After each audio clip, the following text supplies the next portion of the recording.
আসসালামু আলাইকুম। এটিএন বাংলার সংবাদে সবাইকে স্বাগত জানাচ্ছি। আফরোজ আক্তার কামাল। শুরুতেই বিআরবি কেবলস সংবাদ শিরোনাম। অনারম্বর আয়োজনে বেগম খালেদা জিয়ার ৮১তম জন্মদিন পালন করল বিএনপি। নির্বাচন বানচালে ষড়যন্ত্র ঐক্যবদ্ধভাবে মোকাবেলার আহ্বান দলটির নেতাদের।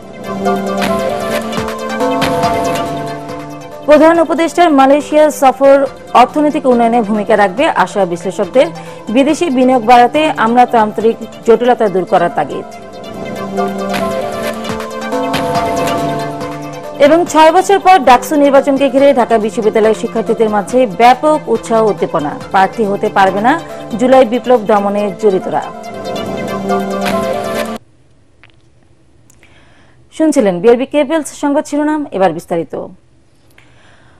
অনারম্বর আয়োজনে পালিত হল বিএনপি চেয়ারপারসন ও সাবেক প্রধানমন্ত্রী বেগম খালেদা জিয়ার ৮১তম জন্মদিন। ৯০-এর এরশাদ বিরোধী আন্দোলন, শেখ হাসিনার ১.৫ দশকের ফ্যাসিবাদী শাসনের বিরুদ্ধে আপসীন নেতৃত্ব তাকে নিয়ে গেছে অনন্য উচ্চতায়। দলীয় প্রধানের রোগমুক্তি কামনায় মিলাদ ও দোয়া মাহফিলের মাধ্যমে বেগম জিয়ার জন্মদিন পালন করছে বিএনপি। নয়াপল্টনে এক আয়োজনে বিএনপির নীতি নির্ধারকরা বলেন, এখনো দেশ নিয়ে এবং জাতীয় নির্বাচন বানচালে নানা ষড়যন্ত্র চলছে। সবাইকে ঐক্যবদ্ধভাবে কাজ ষড়যন্ত্র মোকাবেলার আহ্বান জানান তারা। মনিলা হাসান জানাচ্ছেন বিস্তারিত। সাধারণ থেকে তিনি হয়ে উঠেছিলেন অসাধারণ। রাষ্ট্রপতি জিয়াউর রহমানের হত্যাকাণ্ডের পর ১৯৮২ সালে গৃহবধূ বেগম খালেদা জিয়ার রাজনীতিতে আগমন। এরশাদের বিরুদ্ধে ৯ বছরের আপসহীন আন্দোলনের মাধ্যমে দেশবাসীর কাছে তিনি হয়ে ওঠেন দেশনেত্রী। সন্ত্রাস, জঙ্গিবাদ সব দমন করে বাংলাদেশের সামনের দিকে এগিয়ে নিয়ে যাব। 111-এর মঈনুদ্দিন ফখরুদ্দিনের সেনা সমর্থিত সরকারের বিরাজনীতিকীকরণের বিরুদ্ধে অসামান্য দৃঢ়তা নিয়ে দাঁড়িয়েছিলেন এই লৌহমানবী। শেখ হাসিনার ফ্যাসিবাদী শাসনের ১.৫ দশক নানা অত্যাচার নির্যাতন সহ্য করেও বেগম খালেদা জিয়ার লড়াই ছিল অনমনীয়, দুর্বার।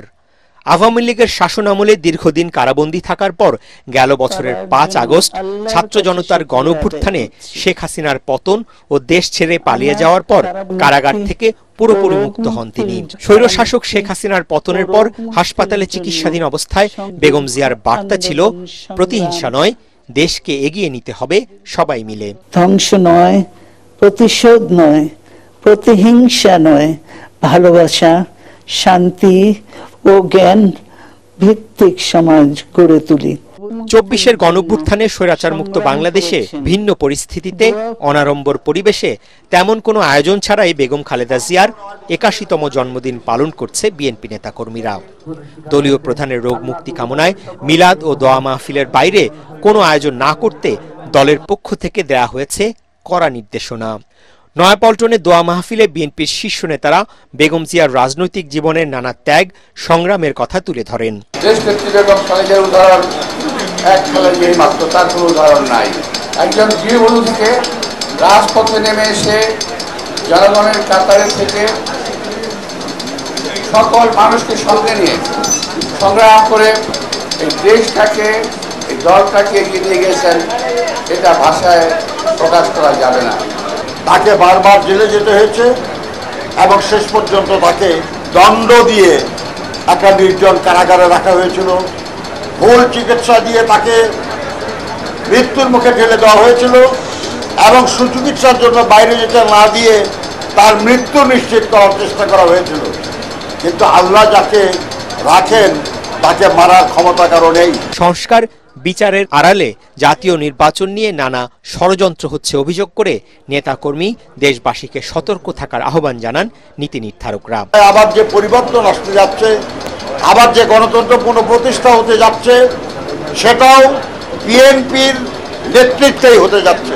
সামরিক স্বৈর শাসনের গোরস্থানে গণতন্ত্র রচনা করেছিলেন দেশনেত্রী বেগম খালেদা জিয়া, আর এই ফাঁসিবাদের জায়গায় গণতন্ত্রের সূচনা করবেন আবার জনাব তারেক রহমান। আমরা সেই শুভ দিনের প্রতীক্ষা করছি। বিএনপি নেতারা বলেন, তারেক রহমানের নেতৃত্বেই গণঅভ্যুত্থানের আকাঙ্ক্ষা বাস্তবায়নের পথে হাঁটবে দেশ, আর এতে অভিভাবকের ভূমিকায় থাকবেন Begum Khaleda Zia. Moinul Hasan, ATN Bangla, Dhaka. BNP chairperson Begum Khaleda জিয়ার ৮১তম জন্মদিন উপলক্ষে গুলশানে তার রাজনৈতিক কার্যালয়ে দোয়া ও মিলাদ মাহফিল হয়েছে। লন্ডন থেকে ভার্চুয়ালি যুক্ত হয়ে এতে অংশ নেন দলের ভারপ্রাপ্ত চেয়ারম্যান তারেক রহমান। এ সময় উপস্থিত ছিলেন বিএনপির স্থায়ী কমিটির সদস্য সহ বিভিন্ন স্তরের নেতাকর্মীরা।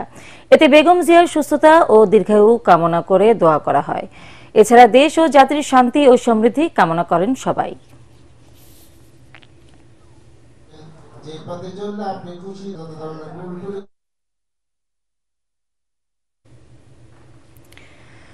খালেদা জিয়াকে জন্মদিনের শুভেচ্ছা জানিয়ে ফুলের তোড়া পাঠিয়েছেন প্রধান উপদেষ্টা ডক্টর মোহাম্মদ ইউনূস।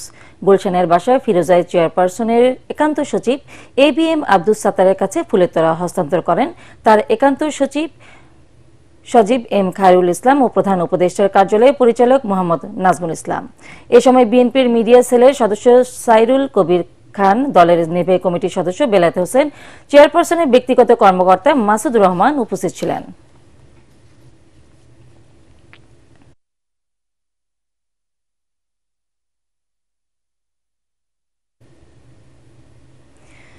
প্রধান উপদেষ্টার মালয়েশিয়া সফর LDC থেকে উত্তরণের পর দেশের অর্থনীতি সমৃদ্ধ করতে গুরুত্বপূর্ণ ভূমিকা রাখবে বলে আশা করছেন বিশ্লেষকরা।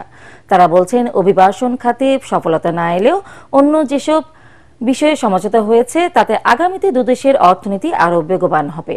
তবে এই সম্ভাবনা কাজে লাগাতে বিনিয়োগ বান্ধব পরিবেশ নিশ্চিত এবং আমলাতান্ত্রিক জটিলতা দূর করার তাগিদ দিয়েছেন বিশেষজ্ঞরা। ইমদাদুল্লাহ বাবুর রিপোর্ট। মালয়েশিয়ায় প্রধান উপদেষ্টার 3 দিনের রাষ্ট্রীয় সফরে এবার ব্যবসা, জ্বালানি এবং শিক্ষাসহ কয়েকটি খাতে সফলতা এসেছে। এই সফরে উচ্চশিক্ষা, কূটনীতিকদের প্রশিক্ষণ ও হালাল পণ্য এবং সেবার ক্ষেত্রে দুদেশ নিজেদের সহযোগিতায় নোট বিনিময় করে। আর ব্যবসা বাণিজ্য এগিয়ে নিতে মালয়েশিয়ার ন্যাশনাল চেম্বার অব কমার্স এবং Bangladesh federation of chamber and commerce ইন্ডাস্ট্রির সাথে 2টি সমঝোতা স্মারক সই হয়। এছাড়াও LNG ও প্রতিরক্ষা সহ আরও 3টি খাতে সহযোগিতায় সমঝোতা স্মারক সই হয়েছে দুই দেশের।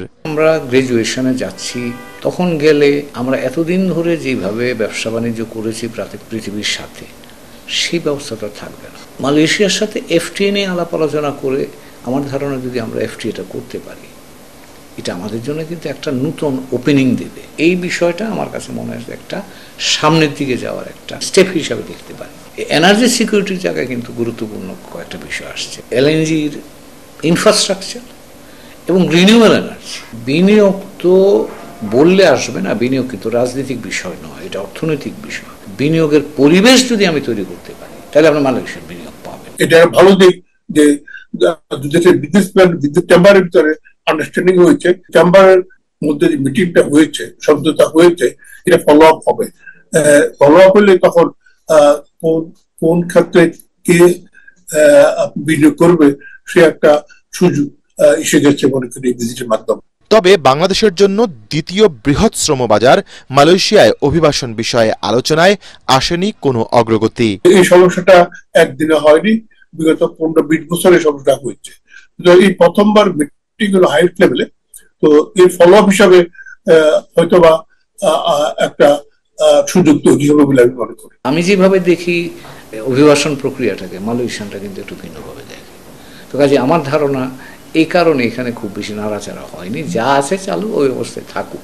ব্যাচেলার্স বা শিক্ষিত যারা, তাদের জন্য ভিসার ব্যবস্থা আছে, একটা অভিবাসন একটা নতুন ডাইমেনশন হয়তো হবে। আমরা এটাকে শুধু টাকা আমদানির বিষয় হিসাবে দেখছি।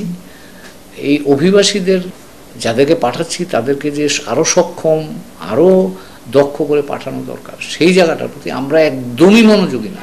সব ক্ষেত্রে সফলতা না এলেও বাংলাদেশ মালয়েশিয়ার মধ্যে গভীর ও দীর্ঘস্থায়ী বন্ধুত্ব আরও এগিয়ে নিতে সফরটি নিঃসন্দেহে বিশেষ গুরুত্ব রেখেছে বলে মত বিশ্লেষকদের। ইমদাদুল্লাহ বাবু, ATN বাংলা, ঢাকা। 6 বছর পর আগামী 9 সেপ্টেম্বর ডাকসু নির্বাচনকে ঘিরে ঢাকা বিশ্ববিদ্যালয়ের শিক্ষার্থীদের মাঝে দেখা দিয়েছে ব্যাপক উৎসাহ উদ্দীপনা। মনোনয়নপত্র সংগ্রহ জমাদানের 4র্থ দিনেও প্রার্থীরা স্বতঃস্ফূর্তভাবে রিটার্নিং কর্মকর্তার কার্যালয়ে ভিড় করেন। প্রধান রিটার্নিং কর্মকর্তা অধ্যাপক ডক্টর জসিম উদ্দিন জানিয়েছেন, জুলাই অভ্যুত্থানে অভিযুক্ত কোনো শিক্ষার্থী ডাকসু নির্বাচনে প্রার্থী হতে পারবেন না। মিজান শাহজাহানের রিপোর্ট। ডাকসু নির্বাচন দলীয় ব্যানারে না হলেও আলোচনার কেন্দ্রবিন্দুতে ছাত্রদল, ছাত্র শিবির ও গণতান্ত্রিক ছাত্র সংসদ। তবে তাদের কোনো সংগঠনই এখন পর্যন্ত প্যানেল ঘোষণা করেনি। আমার এটা ইচ্ছা, আমি ওই ইচ্ছাটা পূরণ করব। এখন এই ইচ্ছা পূরণ করতে গিয়ে হয়তো জয় পরাজয় থাকবে, যে কোনো একটা মেনে নিতে হবে। আমি এই সিস্টেমে আগাচ্ছি। মনোনয়নপত্র বিতরণ ও জমা নেয়ার চতুর্থ দিনে প্রধান রিটার্নিং কর্মকর্তা অধ্যাপক ডক্টর জসিমউদ্দিন বলেন, জুলাই অভ্যুত্থানে অপরাধের সাথে যুক্ত কোনো প্রার্থীর পরিচয় নির্বাচনের আগের দিন শনাক্ত হলেও তার প্রার্থিতা বাতিল করা হবে। একটা লিস্ট অফ পিপল যাদের বিরুদ্ধে থানায় মামলা আছে, অভিযুক্ত যারা, তাদেরকে চিহ্নিত করা হয়েছে। আমরা তালিকার সবাইকে শনাক্ত করতে পারিনি মনে হচ্ছে। ভোটের আগের দিন পর্যন্ত যদি এই জাতীয় কারণে পাওয়া যায়, যেটা সিন্ডিকেট থেকে সিদ্ধান্ত হওয়া, তাদেরকে আমরা এই প্রক্রিয়া থেকে বিরত রাখবো। গত 12 আগস্ট থেকে ডাকসু ও হল সংসদ নির্বাচনের মনোনয়নপত্র বিতরণ চলছে। মনোনয়নপত্র বিতরণের শেষ তারিখ 18 আগস্ট, জমা দেওয়া যাবে 19 আগস্ট পর্যন্ত। ডাকসু নির্বাচনে মোট ভোটার 39,775 জন, এর মধ্যে ছাত্র ভোটার 20,873 জন আর ছাত্রী ভোটার 18,902 জন। সাধারণ শিক্ষার্থীরা বলছেন, তারা এমন একটি কার্যকর ডাকসু চান যেখানে নির্বাচিত প্রতিনিধিরা তাদের স্বার্থের কথা চিন্তা করবেন। দলীয় স্বার্থের ঊর্ধ্বে উঠে সাধারণ শিক্ষার্থীদের কথা যারা ভাবেন, যারা চিন্তা করেন, তারা নির্বাচিত হলেই একটি কার্যকর ডাকসু হবে, এমনটি বলছেন বিশ্ববিদ্যালয়ের সাধারণ শিক্ষার্থীরা। মিজান শাহজাহান, এটিএন বাংলা, ঢাকা বিশ্ববিদ্যালয়। বৃষ্টি ও উত্তরবঙ্গে বন্যার অজুহাতে বেড়েছে সব ধরনের সবজির দাম। 80 থেকে 100 টাকা কেজিতে বিক্রি হচ্ছে বেশিরভাগ সবজি। কেজিতে 15 টাকা বেড়ে পেঁয়াজও বিক্রি হচ্ছে 80 টাকায়, আর 50 টাকা বেড়ে 200 টাকা দরে বিক্রি হচ্ছে আদা। মাছে ভাতে বাঙালি প্রবাদটি যেন এখন শুধুই ইতিহাস। সাধারণ মানুষের নাগালের বাইরে রূপালী ইলিশ। বেড়েছে সব ধরনের মুরগির দাম। রাজধানীর কারওয়ান বাজার ঘুরে তরিক ইসলামের রিপোর্ট। মনে করেন আমরা আর নাই, সোজা কথা, এক কথায়। এখন কি করা যাবে, কার কাছে বলবো? এই যে বাজারের আইটেম নিয়ে এসেছি 10টা 12টা, 2টা আইটেম, 3টে আইটেমের শেষ। শুক্রবার ছুটির দিনে সাপ্তাহিক কিংবা দৈনন্দিন বাজার করতে ক্রেতাদের ভিড় রাজধানীর বাজারগুলোতে। শুক্রবার কারওয়ান বাজারে অধিকাংশ সবজি বিক্রি হচ্ছে 80 থেকে 100 টাকা দরে। পণ্যের দামে দিশেহারা ক্রেতারা। অনেক বেশি ভাই, সবজির দাম, তরকারির দাম, মাছ মুরগি সব জিজ্ঞেস করলে অনেক দাম বেশি। লাউ আছে আপনার 80 টাকা পিস, চিচিঙ্গা আছে 80 টাকা কেজি, দুন্দুল 100 টাকা কেজি, পটল 100 টাকা 90 টাকা, ভেন্ডি আছে 80 টাকা, উস্তা আছে 100 টাকা কেজি, দেশি শসা আছে 100 টাকা, কচুরমুখী আছে আপনার 60 টাকা কেজি, কারকল আছে 90 টাকা 100 টাকা, ঝিঙ্গা আছে 120 টাকা 110 টাকা। শুধু পেঁপের দাম আছে 30 টাকা 25 টাকা কেজি, লতি আছে 100 টাকা কেজি 80 টাকা, গাজর আছে 120 টাকা, টমেটো আছে 160 টাকা। কি অবস্থায় বলা মুশকিল, না আসলেই ভালো আর কি, মনে হয় যে না আসি সেটাই ভালো। ছুটির দিনে পরিবারের মুখে কিছুটা ভালো খাবার দিতে ক্রেতাদের ভিড় দেখা গেছে মাছ বাজারে। ইলিশের চাহিদা থাকলেও অনেকেই দাম শুনে না কিনেই ফিরে যাচ্ছেন। দাম কিছুটা কম হওয়ায় অনেকেই জাটকা কিনে স্বাদ মেটাচ্ছেন। দাম বাড়তি দেশীয় মাছেরও। আমার কাছে একটু বেশি মনে হচ্ছে, যদিও নিউজে দেখাচ্ছে একটু কম, আমার কাছে কম মনে হচ্ছে না। যেমন ইলিশ একটা 2400-2200 টাকা চাচ্ছে, আমরা 1800-1900 বলতেছি। চাঁদপুরে মাছ ধরা কম করতেছে বর্তমানে, আমদানি কম। স্বস্তি নেই মুরগির বাজারেও। সপ্তাহের ব্যবধানে কেজি প্রতি 15 টাকা বেড়ে 175 টাকা কেজি বিক্রি হচ্ছে ব্রয়লার মুরগি, আর 320 টাকা দরে বিক্রি হচ্ছে সোনালী মুরগি। তরিক ইসলাম, এটিএন বাংলা, ঢাকা। দেশে চলমান সাম্প্রদায়িক হামলা নির্যাতন বন্ধে সরকারকে আরও দায়িত্বশীল ও কঠোর হওয়ার আহ্বান জানিয়েছে বাংলাদেশ পূজা উদযাপন পরিষদ ও মহানগর সার্বজনীন পূজা কমিটি। শ্রীকৃষ্ণের জন্মাষ্টমী উপলক্ষে শুক্রবার ঢাকেশ্বরী জাতীয় মন্দিরে মতবিনিময় সভায় মহানগর সার্বজনীন পূজা কমিটির সভাপতি জয়ন্ত কুমার দেব বলেন, নতুন বাংলাদেশে হানাহানি নয়, নিরাপদে থাকাই সবার প্রত্যাশা। নির্বিঘ্নে জন্মাষ্টমী পালন করতে আইন শৃঙ্খলা বাহিনীর পক্ষ থেকে বিশেষ ব্যবস্থা নেওয়া হয়েছে বলেও জানান তিনি। আজ সকাল 8টায় গীতাযজ্ঞ, বিকাল 3টায় মিছিল ও রাতে শ্রীকৃষ্ণের পূজার মধ্য দিয়ে শেষ হবে জন্মাষ্টমীর আনুষ্ঠানিকতা। আমরা বিশ্বাস করি এই বাংলাদেশ সামনের দিকে এগোবে।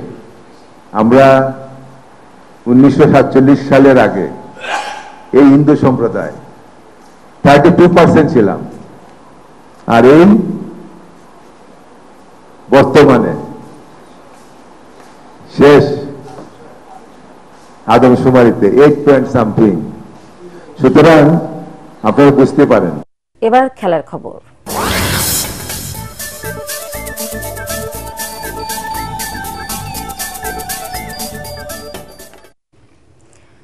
স্কিল অনুশীলন দিয়ে এশিয়া কাপের প্রস্তুতি শুরু করেছে বাংলাদেশ জাতীয় ক্রিকেট দল। গেল 6 আগস্ট থেকে শুরু হয় টাইগারদের বিশেষ ফিটনেস ক্যাম্প, যা শেষ হয় বুধবার। এরপর একদিনের বিরতি দিয়ে দুপুর থেকে ফের মাঠে নামেন টাইগার ক্রিকেটাররা।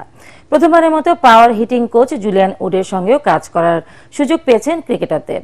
18 আগস্ট এই অনুশীলন শেষে লিটন দাস, নাজমুল হোসেন শান্তরা যাবেন সিলেটে। একদিন বিরতি দিয়ে 20 আগস্ট থেকে লাক্কাতুরায় আবার অনুশীলন শুরু হবে টাইগারদের। এরপর এশিয়া কাপের প্রস্তুতির অংশ হিসেবে 3টি টি-20 খেলতে চলতি মাসের শেষে বাংলাদেশে আসছে নেদারল্যান্ডস ক্রিকেট দল।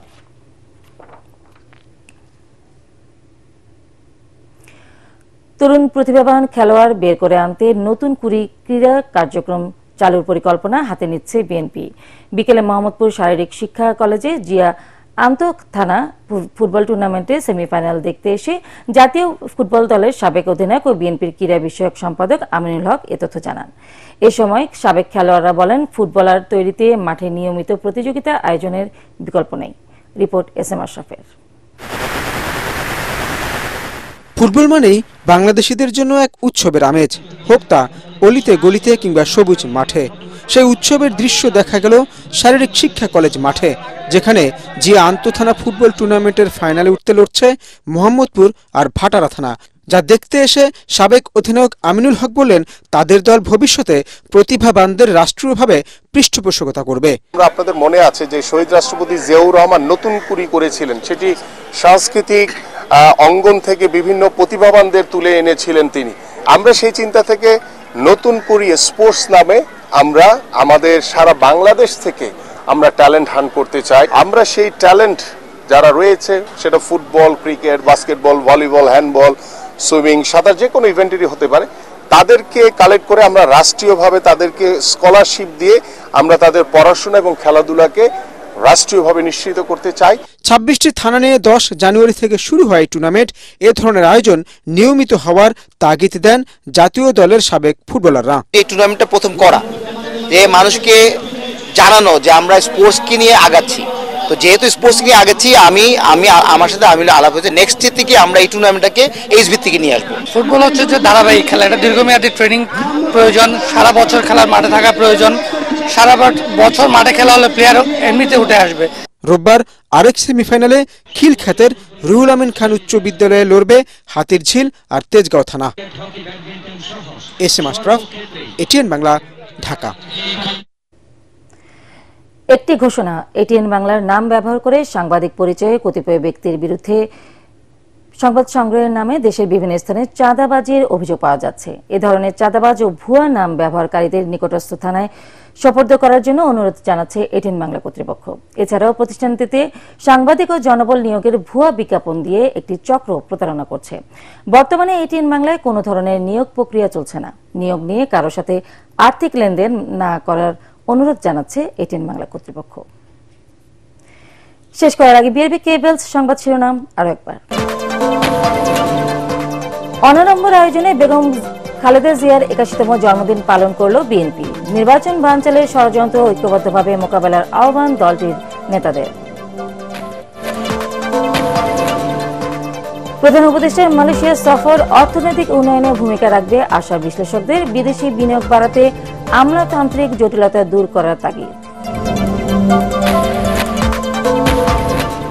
এবং 6 বছর পর ডাকসু নির্বাচনকে ঘিরে ঢাকা বিশ্ববিদ্যালয়ের শিক্ষার্থীদের মাঝে ব্যাপক উৎসাহ উদ্দীপনা। প্রার্থী হতে পারবে না জুলাই বিপ্লব দমনে জড়িতরা। পরবর্তী সংবাদ দেখার আমন্ত্রণ জানিয়ে এখনকার মতো শেষ করছি এটিএন বাংলা সংবাদ। ইউটিউবে দেখতে ব্রাউজ করুন youtube/এটিএন বাংলা নিউজ। ধন্যবাদ সবাইকে।